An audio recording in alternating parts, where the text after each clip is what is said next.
In today's video, I'm going to teach you how to uninstall Google Drive from your computer. Whether you're looking to clear up some space, reinstall the application due to technical difficulties, or simply don't find yourself using it anymore, I'm here to guide you through the process. Let's start off by making our way to the control panel on your computer. You'll want to navigate to your Start menu and type in Control Panel in the search bar. This is your main hub for managing system settings, components, and software. Once you're there, you'll see an array of options. What you're looking for is the Programs section. Under this, go ahead and click on Uninstall a Program. This is where your computer lists all the applications currently installed. So any changes you'd like to make in terms of software applications happen right here.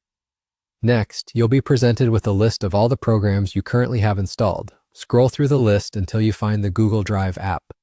If you have a lot of programs installed, it might take a bit of scrolling, but don't worry, it's there. Once you've located Google Drive in the list, you'll want to right-click on it. A context menu will appear for you to make your next move.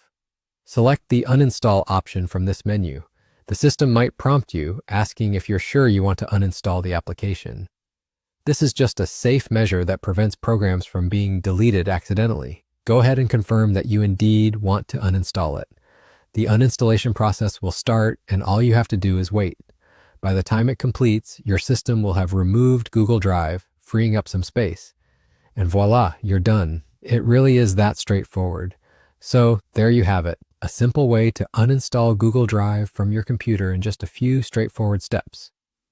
Remember, this process doesn't just apply to Google Drive. You can use it for other applications that you might need to uninstall in the future.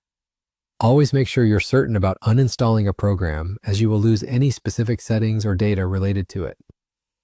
Thank you for joining me today. If you found this guide helpful, make sure to like and subscribe for more easy-to-follow tutorials. Until next time, take care.